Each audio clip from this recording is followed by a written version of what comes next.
Y lo importante es que ya todos saben que la séptima es la vencida. Sí, a todos los que son séptimos project managers de... Estás escuchando Programadores Anónimos.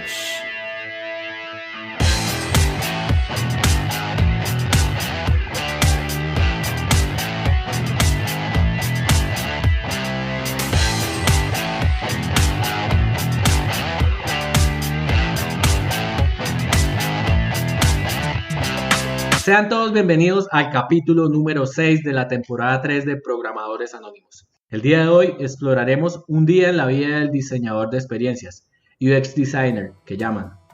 Les recuerdo que seguimos en la búsqueda de Patreons. Si te gusta el contenido, ayúdanos compartiendo el podcast o anímate a hacernos una donación. En Programadores Anónimos no solo hacemos podcast, también tenemos mentorías en software, publicamos ofertas de trabajo interesantes e iniciamos nuestro club de lectura. El día de hoy vamos a utilizar nombres de ciudades colombianas. Denle la bienvenida a Cocuy. Hey, ¿qué más? También estamos con Cali. Buenas. Y quien les habla, Neiva. Iniciamos nuestra charla con la pregunta que pues claramente no puede faltar. ¿Cuál es el rol del UX en el equipo de desarrollo? Y pues ahora que me acuerdo, ya no existe UI o UX, o sea, no son diseñadores. ¿Qué pasó ahí?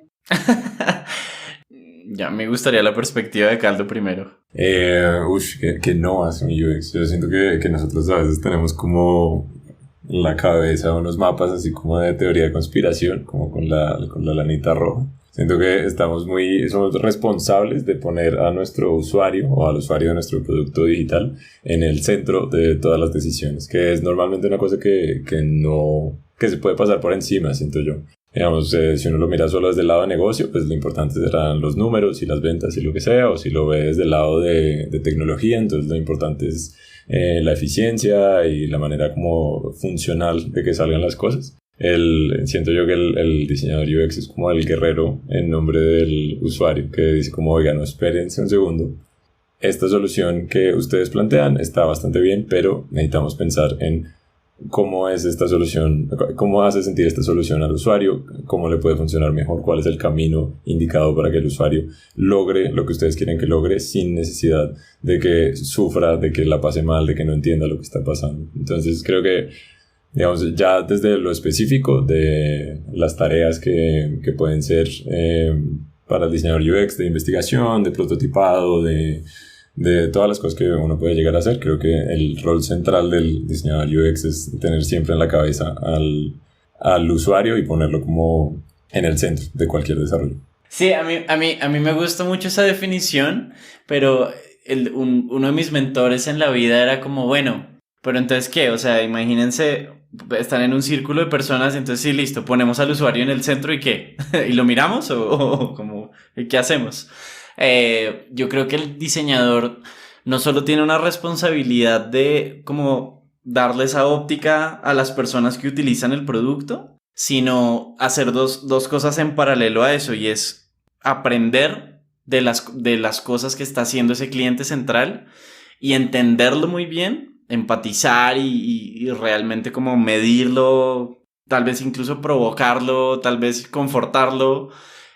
Y la otra cosa grande que tiene que hacer es que tiene que liderar un proceso de creación de cosas que le sirvan a esa persona que está ahí en el centro. Y a la vez que se las empieza a mostrar, entender cómo reacciona a esos insumos y cómo reacciona a esas nuevas interacciones y ver si queda más feliz o más triste de lo que ya estaba antes. Y todo ese proceso se puede convertir muy científico. Y como cualquier ciencia es un tema de plantear unas hipótesis, ver si funcionan, cómo adaptar, y eso puede llegar a crear grandísimas experiencias como Airbnb o Uber o cualquier otro negocio que ustedes consideren disruptivo. Probablemente tiene una noción de diseño en el centro, que es justamente ese aprendizaje desde poner al usuario en la mitad. Yo quiero insistir con el tema del usuario porque, a ver, ¿qué es lo que está pasando? Ahorita estamos viendo la revolución de las máquinas, ¿verdad? Tenemos inteligencia artificial y todo ese tipo de cosas.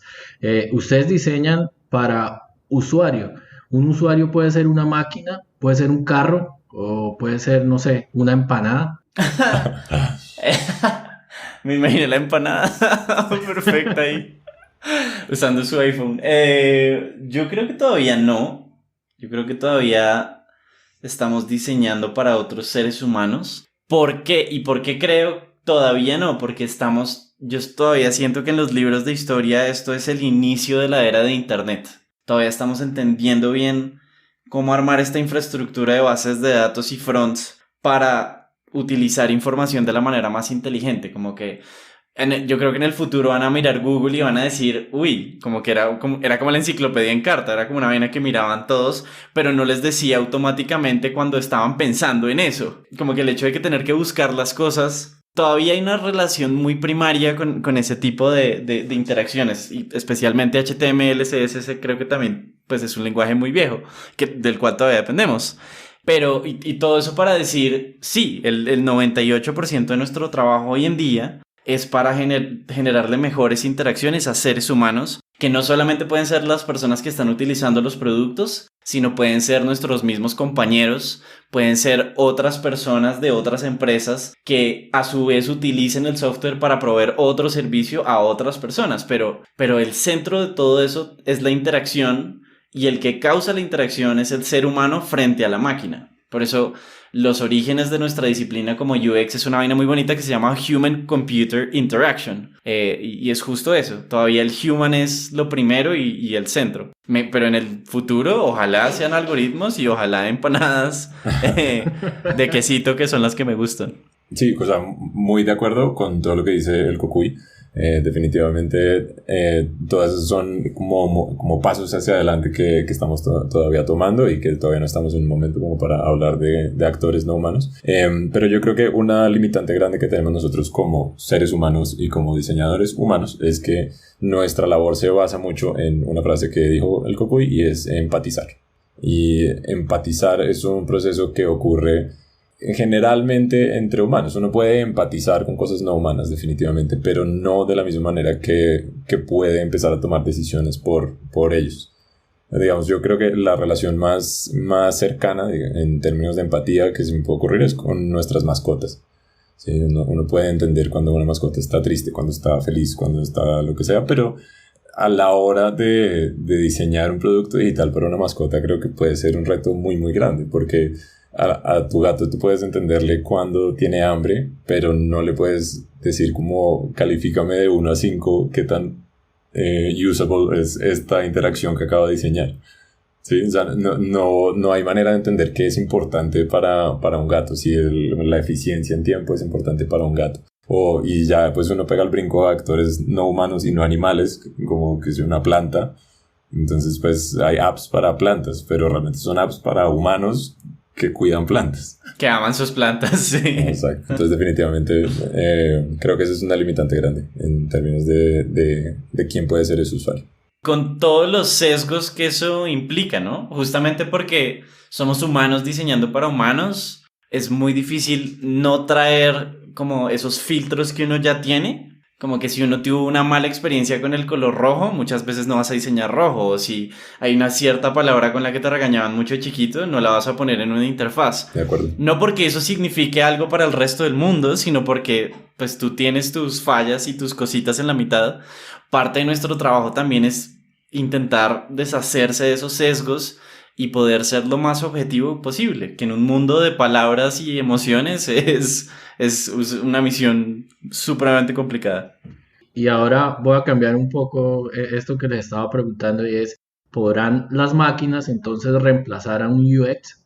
Depende para qué. Yo creo que en muchos sentidos un proceso de diseño de experiencia de usuarios puede ser tan largo o tan corto como se necesite. Hay personas que han llegado a mí y me han dicho, necesitamos unos wireframes para esto, y ya tienen súper claro dónde empieza la interacción, dónde termina, cuáles son los puntos más clave, cuáles son esos patrones que ya funcionan. Lo que necesitan realmente es un pintor. Necesitan un tipo que les diga, la imagen va acá, esto va acá, y les voy a poner el texto más bonito y voy a utilizar esos colores. Eso ya lo puede hacer una máquina. Hay plugins que utilizan GPT-3 que uno les dice, diséñeme una interfaz como Instagram pero azul, y el man literal replica perfectamente eso, pone tipografías, agrega imágenes, saca cosas stock. Entonces eso ya dejó de ser algo que nos diferencia a nosotros. Donde realmente nosotros entramos a actuar es justamente a interpretar cuáles son las cosas en la mitad que son más intangibles y cuáles son esas cosas que todo el negocio está haciendo, pero no está viendo las consecuencias en las personas que realmente lo usa. O, ¿sabes? Como que estamos intentando prender una linterna en un espacio mucho más oscuro, y ahí es cuando nuestro trabajo cobra mucho más valor, cuando no es solo pintar, sino es investigar, es plantear hipótesis, co-crear con otro montón de actores que pueden ser frontends, backends, y proponer soluciones e iterar sobre ellas, y como ayudar a que todo ese ciclo de toma de decisiones tenga un poquito más de sentido. Cada vez que hablo de este tema me doy cuenta que el trabajo del diseñador es como el menos encapsuladito de todos, porque bajo esa definición que te acabo de dar, se podría meter a hablar con cualquier persona en cualquier momento del proceso. Y yo pienso que eso es sano. Algunas personas sí quieren como encapsularlo un poquito más. No sé, ahí Cali, ¿qué opinas al respecto? Sí, creo que existe una distinción grande y que es importante recalcar, es la distinción entre el UI y el UX. Porque el UI sí puede ser muy asistido por máquinas, pues de hecho uno puede... Y me refiero a UI como el diseño de cómo se ve esa interfaz, ¿no? Porque pues ya herramientas como Figma hacen gran parte del trabajo por uno, ¿no? Cosas como auto layout y los componentes y los design systems que están ya montados sobre esta herramienta facilitan esa creación de UI para que parezca casi que un arrastre y ya, listo, en 10 minutos tengo la interfaz. Pero el proceso anterior a esa interfaz, que es el proceso de UX, a mi parecer, es listo, entendamos cuál es nuestro problema y entendamos todas las cosas que tenemos que saber para poder resolver ese problema. Y ese proceso requiere una intuición que es muy humana y que no se puede replicar con máquinas por ahora. Uh-huh. Entonces, mientras todavía no exista Skynet, creo que nuestra labor y nuestro oficio sigue siendo estable. Total. Seguro plantear una red neuronal para solucionar cualquier problema no es posible en este momento. O no Sí, tenemos el poder de cómputo. No todavía porque los nodos están muy separados, ¿sabes? Como que si el trabajo estuviera contenidito, como por ejemplo siento en muchos casos el trabajo de los QAs, ese sí siento que está un poquito más en peligro, porque es como unas paredes súper bien establecidas, pero el nuestro puede ser tan chiquito como tan grande como queramos. Y yo difiero un poquito de Cali en que para mí no hay una distinción tan grande entre el UI y el UX. Y lo digo porque muchas de las cosas que están dentro de la interfaz terminan afectando la experiencia y hacen que el ciclo empiece otra vez. Entonces, hay mucha gente que pone esa línea. Yo no pongo esa línea. Yo creo que pero sí lo dijiste súper bien, Cali. El diseño es tomar un montón de variables, entender cuáles son los límites que se están poniendo natural y artificialmente y ofrecer la mayor cantidad posible de soluciones que tengan sentido para eso y encontrar la mejor para que eso se vuelva ya el producto o la solución. Esos son todos los nodos a los que me refería al principio. No creo que haya una máquina que pueda hacer todo eso, lo comunique con otras personas y aparte use emojis y como que haga que todo el mundo la pase bien y de repente haga el póster de la oficina también a veces. De pronto la máquina puede solucionar el problema de la empanada. Sí, de pronto, total. Continuemos entonces con el programa. Ahora movámonos a este siguiente bloque en donde vamos a hablar que la jornada laboral la vamos a dividir en tres. Tenemos el pretrabajo, la acción y el desenlace. El pretrabajo corresponde a ese tiempo que dedicamos a organizar nuestra jornada de trabajo. La acción corresponde al tiempo dedicado a dar valor al negocio. Y el desenlace es lo que hacemos para terminar nuestro día. Cuéntenos, ¿qué hacen ustedes en la jornada de pretrabajo? Qué buena pregunta. Sí, es complicado. Sobre todo porque creo que nuestra labor no es tan lineal. No, creo que, claro, digamos 2 días sí son jornadas lineales, así como el tiempo, y uno sí podría tratar de decir como listo, no, y por la mañana hago tal, y luego durante el día hago tal, y luego a la noche hago tal. Pero los procesos de diseño son tan iterativos y tan circulares y como de ir y volver tanto que uno puede empezar el día en una cosa y trabajar todo el día y luego al final del día volver a estar en el mismo lugar donde estaba al inicio. Fácilmente. Entonces creo que eso es complicado. pues por lo menos para mí es un tema como de tomar una tarea grande y romperla en tareas muy muy pequeñitas. Ese diría yo que es ese pretrabajo, como listo, entonces necesito llegar a averiguar, o sea, necesito saber confirmar esta hipótesis que tengo sobre este nuevo producto, y para llegar a saber si esa hipótesis es verdadera o no, tengo que hacer no sé, tengo que hacer 10 llamadas y tengo que investigar esto y tengo que hacer un benchmark de estas cosas, y creo que eso es como una manera de ver ese pretrabajo. Pero durante ese pretrabajo también uno está brincando a hacer cosas del trabajo y cosas del post-trabajo, que digamos que sería como el acto y la conclusión. Y yo creo que ahí también ayuda un poco de contexto. Cali es un man que ahorita está desde un rol de contribuidor individual, y eso como que le permite aislar unas partes del problema y poder darle súper duro a ese espacio, dividirlo, cortarlo, replantearlo, echarse para atrás y para adelante. Yo estoy en un punto en el que tengo que combinar algunas labores más de coordinación con ese espacio también de contribuidor individual. Entonces mi día de hecho sí se siente mucho como lo que estabas diciendo.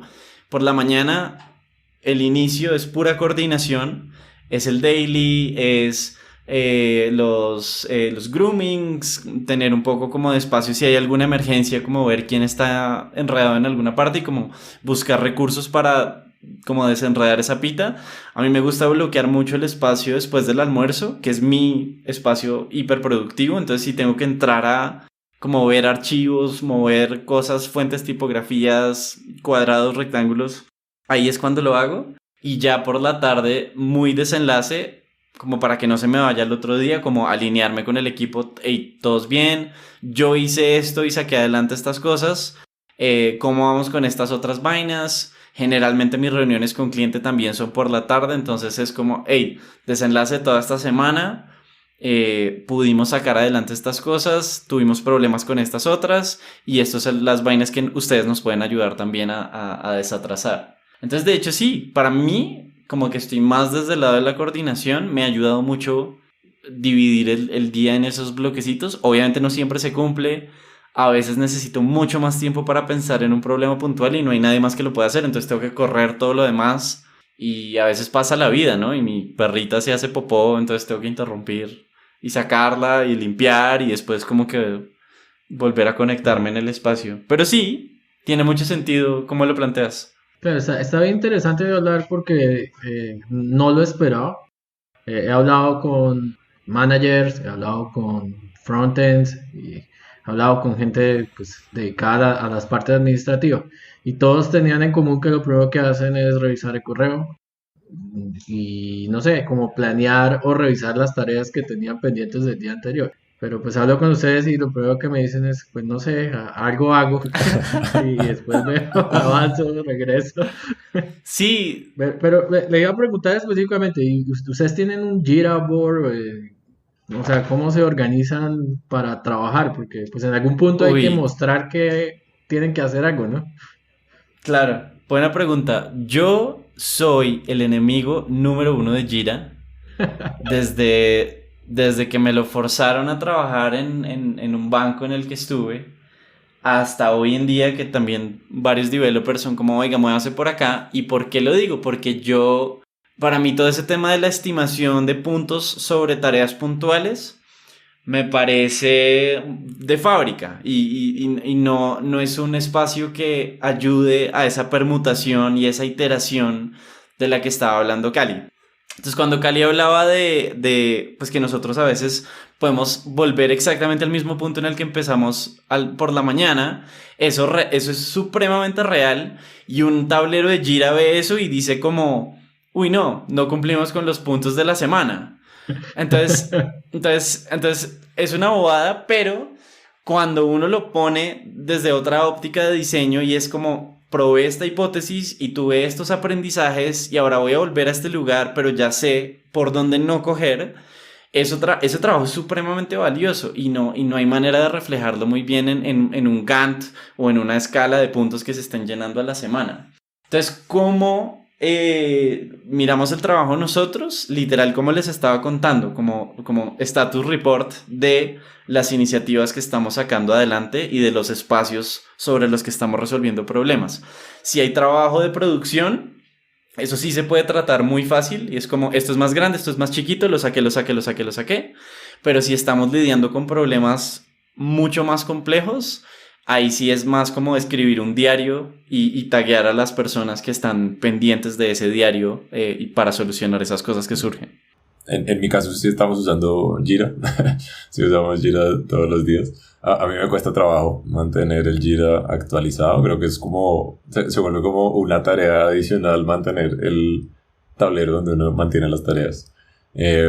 Precisamente porque a veces pasa que durante ese proceso de diseño es muy veloz, siento yo, o más bien cuando uno ya lo tiene súper interiorizado, las cosas van pasando casi que en simultáneo. ¿Sí? Yo puedo estar haciendo una llamada que uno pensaría que es parte del proceso de research, pero apenas alguien me dice algo, yo debería poder pegar el brinco a entender por qué me está diciendo esto y eso qué significa para mi producto que estoy diseñando.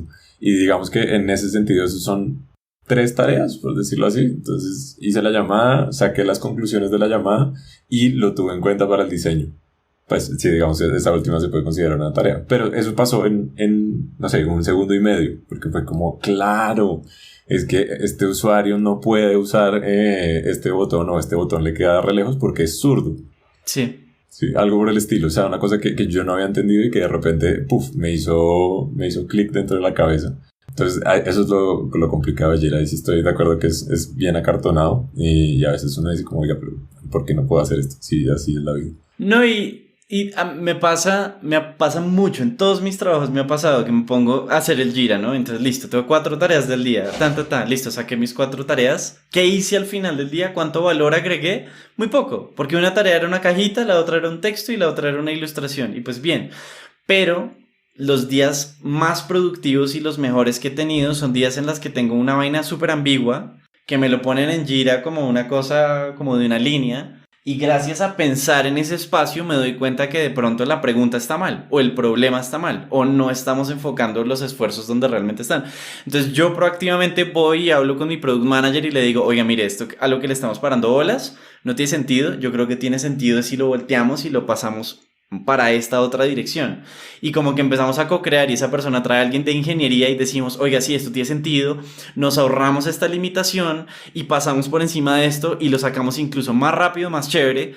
Entonces, venga, Cocuy, ayúdanos a armar esto en un tablero que tenga sentido. Y entonces como que y ya cuando tenemos una imagen más clara de eso y está conceptualizado, empezamos a trabajar sobre eso, se acaba el día y vuelvo a mirar mi Jira y es como... Ah, cierto. Bueno, entonces voy a reescribir otra vez toda esta cosa. Como que no siento que tenga ese valor práctico sobre las grandes dinámicas que estamos intentando resolver. Más que todo en ese espacio inicial. Cuando el problema ya está súper bien definido y estamos de nuevo como en una mentalidad de producción, claro, buenísimo. Jira all the way. Pero para el diseño duro, fuerte, no me parece una gran herramienta. No sé, que me pongo a pensar ahora, entonces supongo que existe el rol del UX freelance. ¿Cómo cobran? Porque si no saben cómo tu proceso y no tengo tareas, ¿cómo puede cobrar? Súper buena pregunta. Yo he hecho freelance y desde hace 2 años yo no cobro por hora, sino por proyecto. Y es una cosa que si buscan en internet, hay un man que habla mucho de esto y se llama Chris Do. Es un calvito asiático que el man... dice, no cobren por sus horas, sino cobren por el impacto que va a tener su producto y su servicio sobre el cliente. Y eso también compárenlo a la calidad que ustedes están proviendo frente al mercado. Y con eso armen paquetes que tengan sentido. Entonces decía, por ejemplo, si la señora de la panadería de la esquina me pide que arme su logo, que solamente va a poner en una pancartica y en el menú, pues eso va a ser un precio muy diferente a si Nike me pide que rediseñe su logo y eso va para su página web, para todos sus zapatos, para todos sus puntos de contacto, para todos los espacios de servicio dentro de la empresa. Saben, como que el espectro del trabajo que uno maneja es algo relativamente fácil de ver con respecto al esfuerzo que uno tiene que dar. Y también eso agregarlo pues a que tiene que haber un fit entre la persona que está pidiendo el trabajo y el que lo está ofreciendo. Entonces, yo creo que sí se puede hacer, pero es mucho más complicado de calcular. Completamente de acuerdo con el Cocuy. Creo que en esa misma línea uno puede pensar que cuando se es diseñador UX tiene uno como esa maldición, bendición de que uno siempre está cuestionando si la pregunta o la tarea que le pusieron a uno es la correcta. ¿Sabes? Como que uno siempre tiene o más bien uno debería tener ese instinto de hacer el bien. Porque puede ser como, qué sé yo, te doy el ejemplo. Mi papá me dijo, necesito que te metas a la página web de mi empresa y codifiques un banner que sea carrusel porque vamos a publicar unas ofertas. Esto pasó hace 2 semanas. Y entonces yo le dije, bueno, listo, déjame, le echamos un ojito. Y resultó finalmente que lo que acabé haciendo fueron 3 piezas para publicar la oferta en LinkedIn y le enseñé a usar el manejador de ofertas como la publicidad de LinkedIn. Sí, porque lo que él quería no era un banner en la página codificado que diera vueltas y que mostrara las ofertas que iban a tener, sino que quería comunicar una oferta en particular y quería que llegara a sus clientes. Uh-huh. Entonces, pues, como que de alguna manera no fue como, digamos, yo pues, le cobré a mi papá con un almuerzo, ¿no? Entonces, digamos, como en términos de que cómo cobrar, creo que ese no es el mejor ejemplo. No, pero el ejemplo está increíble porque está resumiendo el mejor tipo de trabajo que puede hacer un UX, así sea freelance, y es replantear el reto, retar el reto, que es donde uno agrega todo el valor y es ayudar a pensar mejor las cosas. Entonces, claro, tu papá quería una vaina que no era sostenible porque hacer un carrusel es un pedo y mantener el carrusel es otro pedo y encontrar las fotos que sean inclusivas y con equidad y toda la vaina. No. Tú necesitas un post en LinkedIn que se acabe a las 2 semanas y te voy a enseñar cómo hacer este gestor para lo que tú de verdad quieres. Perfecto. Ese es un súper ejemplo, y cuantificar ese valor es muy difícil. O sea, imagínense que lleguen a uno con un request y le pidan una vaina súper puntual y uno le diga, no, lo que necesitas no es eso, sino es un unicornio naranja. Puede que sea la respuesta correcta, pero tal vez no es la respuesta que el cliente quiere escuchar. Y ser freelance tiene ese peligro contundente de entrar en modo de ejecución. Como, quiero unos wireframes, listo, tome sus wireframes, aquí va la foto, aquí va el texto, chan, págueme. Claro, te pueden pagar por eso, pero 80% de las veces no estás haciendo bien tu trabajo, o por lo menos no es realmente un proceso de user experience. Ya, eso está muy, muy interesante. No sé, hoy tal vez tengo como hambre porque cuando dijiste que te pagaron con un almuerzo, dije, seguro tenía empanada. Continuando ya, digamos, hemos hablado sobre todas las cosas muy al estilo UX. Normalmente lo preparo pretrabajo, acción y desenlace, pero creo que hablamos de todo al mismo tiempo. Entonces, creo que ahora pasemos a la siguiente parte, al último bloque de este programa, y es que a las personas, pues normalmente les gusta ordenar las cosas. Esto es lo mejor y esto es lo peor, y con eso toman decisiones. En mi opinión, yo prefiero buscar siempre cuál es el menos peor. Todo debe tener algo malo. Dicho eso, ¿me pueden describir el peor día de sus vidas trabajando como UX? Buena pregunta. Me encanta. Uy, qué buena pregunta. Bueno, pues aquí debo aclarar que no llevo tanto tiempo trabajando como UX, pero creo que, digamos, esto que voy a contar no fue específicamente trabajando como UX, porque el UX llegó después a mi vida, pero fue durante la universidad. Me contrataron para diseñar la página web de una empresa inmobiliaria. Y nosotros habíamos tenido varias reuniones y habíamos diseñado la página entre el dueño de la empresa y yo, y teníamos muy claro qué queríamos hacer, y la página iba a tener una parte que iba a ser un catálogo de las propiedades que esa empresa tenía. Entonces, digamos que yo dije, listo, eso se puede hacer, hay maneras de automatizar eso, de que de pronto puedan crear algún otro tipo de, no sé, un archivo en Excel que luego se actualice rápidamente en el sitio web o lo que sea. Pero entonces creo que el peor momento fue en el momento en el que me di cuenta que no había manera de automatizar la tarea de la creación de cada uno de los elementos de ese catálogo. Y eran por ahí como 80 y tantos edificios que vendía esa empresa Y entonces, imagínense a Cali clavado durante 2 semanas, trasnochando, creando página por página en el creador de páginas de Yahoo, que es específico de Yahoo y que no tiene manera de implementarse con nada más, o sea, no tiene manera de conectarse a nada, y sin presupuesto como para comprar alguna herramienta que de pronto pudiera hacer más fácil el trabajo ni nada. Entonces, Cali creando edificio por edificio, hasta ese momento creo que eso fue bien estresante. Y me enseñó mucho sobre dibujar la raya, sobre cuáles son los límites de lo que uno va a hacer. ¿Y qué nos dice Cocuy? Esta es la pregunta más difícil que me han hecho en años. Entonces todavía la estoy intentando procesar. Me gusta cómo lo pones. Es como... Tu pregunta es el más peor, no es el menos peor, porque el menos peor sería el mejor. De pronto, para entender por qué pregunto eso, es que finalmente con el programa busco que la gente entienda todos los roles que existen en el mundo de tecnología y son infinitos, ¿verdad? Y pues normalmente preguntan, quiero ser X porque esto es lo mejor, pero pues nadie le cuenta a uno, o no es tan sencillo que le cuenten, quiero ser esto porque esto es lo menos peor, esto es lo peor que le puede pasar es esto, y si yo veo que es lo peor que me puede pasar, pues yo digo, bueno, pues eso no es tan mal para mí, ¿sí me entiendes? Sí.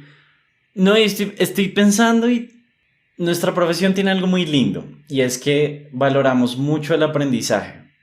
Y no puedo pensar en una mala situación o en una situación muy peor que no me haya dejado algo supremamente valioso.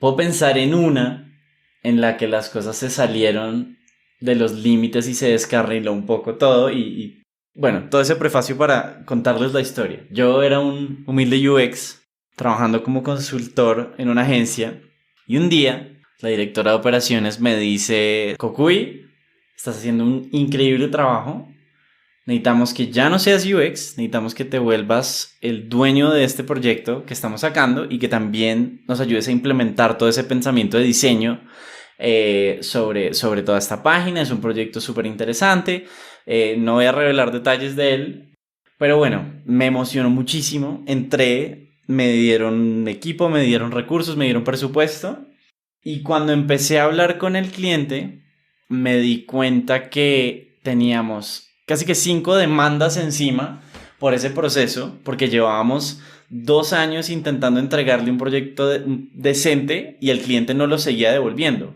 Y yo era el 7º dueño de proyecto, enterándome de esto como en la segunda reunión, en la tercera reunión.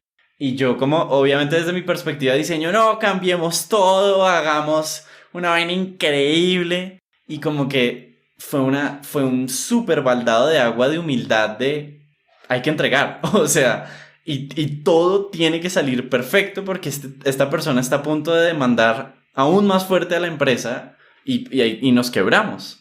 Entonces, como que yo estaba muy en la onda del diseño, hay que retar el reto y hay que volver todo nada, y ese fue el primer proyecto en el que como que intenté ver lo más adelante que pude. Intenté ver cuál era la solución más segura y que tenía más sentido para poder sacar un producto en el corto plazo y 100% enfocado en que todo saliera perfecto. Entonces, y bueno, al final salimos con una página web, no nos terminaron de demandar, Cocuy conservó su trabajo y la empresa siguió, pero ese baldado de agua y ese darme cuenta como que no tienes el espacio para proponer, por el contrario, tienes que irte como en la dirección opuesta y es irte por lo más seguro para poder entregar, me hizo tener mucha más empatía con las otras personas que trabajan conmigo y que tienen que lidiar con ese tipo de restricciones todos los días.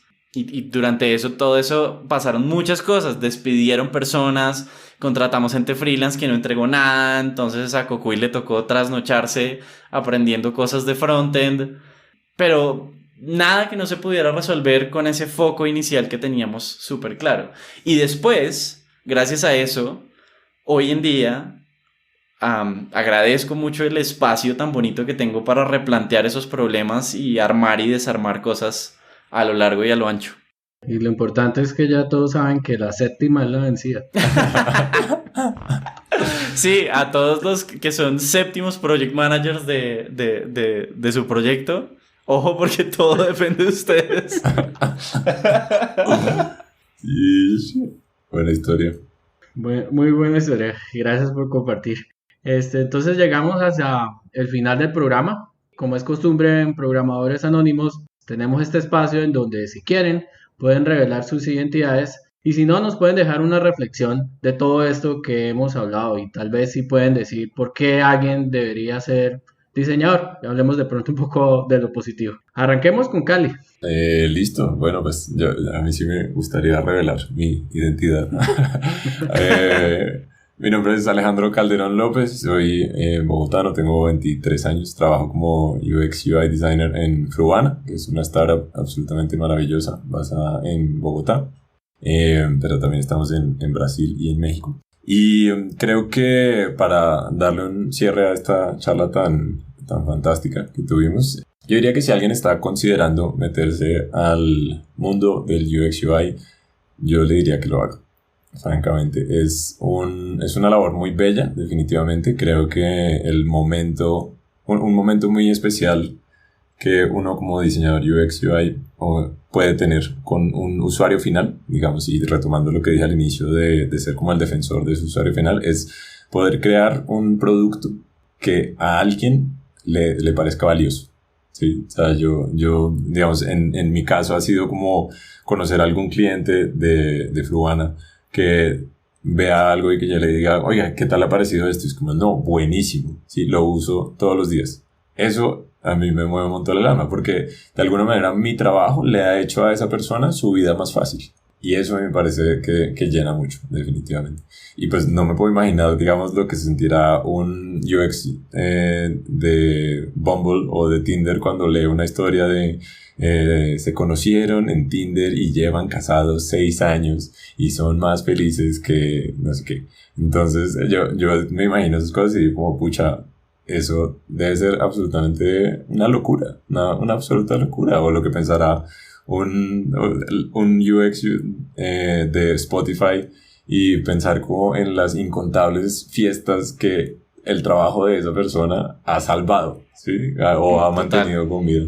Entonces yo diría que eso es muy bello del UX y UI, como de poder empatizar con ese usuario y darle algo que de verdad le genere valor. Muchísimas gracias. Y también pues estamos con el Cocuy. Yo creo que por primera vez voy a decidir no revelar mi identidad. Si quieren averiguarla, pueden escuchar otros 4 podcasts que hemos hecho. No, creo que mi voz no ha cambiado tanto. Y me voy a ir por esa pregunta tan linda.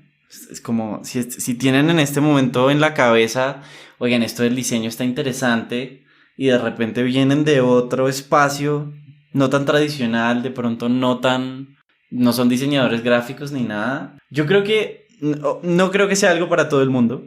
He visto mucha gente frustrarse en la industria, he visto mucha gente que no termina de encajar muy bien y se van a probar otras cosas que de pronto tengan más decisión y se vuelven product managers, o se vuelven a algo que tenga como los límites más definidos y se vuelven programadores, o de pronto nada, se van a hacer empanadas. Pero yo creo que un perfil que funciona muy bien para el diseño, esto lo he visto porque he reclutado también muchos perfiles, son esas personas que la cabeza coge una idea y esa idea se empieza a mover en espirales. Y si han sentido esto, creo que van a entender bien, como que no pueden parar de pensar en algo que los trasnocha mucho, y como que se encuentran muchas veces duchándose y pensando en la misma cosa, y de repente escuchan una canción increíble y se alegran y se les ocurre la solución a esa cosa que estaba en espiral, y después terminan y lo escriben, y ya cuando lo escriben como que la espiral termina y ese pensamiento se manifiesta.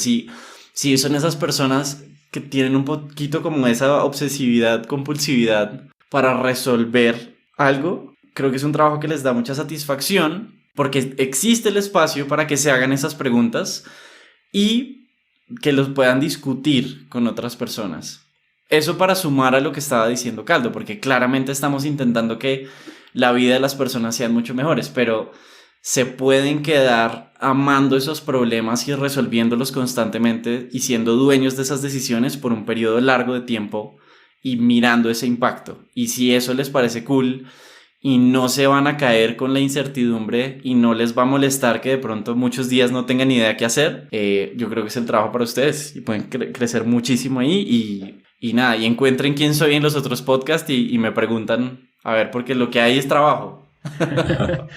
Muchas gracias a nuestros invitados por su tiempo. Muchas gracias a todos por escucharnos. Esto fue el capítulo número 6 de la temporada 3 de Programadores Anónimos. Buena ciencia a todos.